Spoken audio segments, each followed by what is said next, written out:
You say tomatoes, I say tomatoes. I heard a kid say that the other day. I thought that was hilarious. So let's talk tomatoes. I have quite a few planted here in my northern central California zone of 9B. I'm in the Sacramento Valley, and Sacramento Valley is known as Sacra Tomato, and there's a reason for that. We really do have the perfect tomato growing weather and climate. It gets warm, it's sunny, the humidity is low. It's just the perfect place, and tomatoes love it.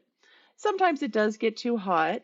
Many varieties of tomatoes go into a type of hibernation where they stop producing flowers or growing their tomatoes if temperatures get above 95 or so.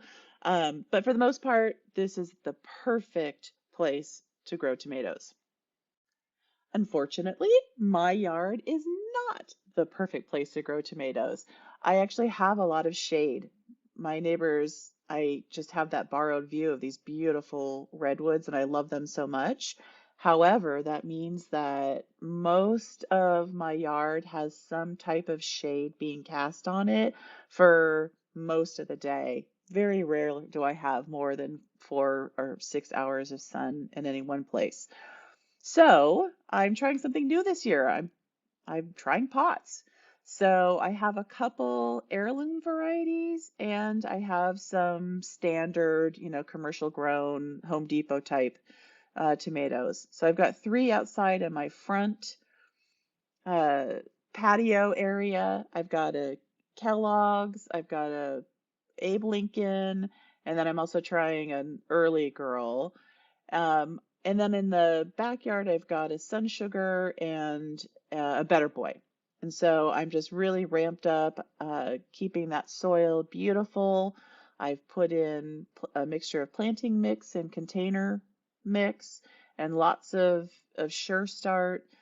When you have plants in pots, you have to water them so much more. You do tend to wash the nutrients out. So I'll keep an eye on making sure I'm getting them on a regular schedule of organic fertilizer.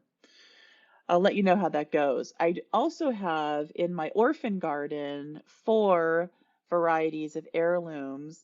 They're not going to do great, I don't think. I'm just testing it out, but I wanted to try. I picked up these beautiful starts from a local grower. She was charging $2 a can. I'm like, oh, this is great. Can't pass it up. So I have them here. They're in my dad had built me this trellis, so this fabulous handmade trellis and we'll see how they do. I will keep you posted because, as you all know, there's nothing like a homegrown tomato.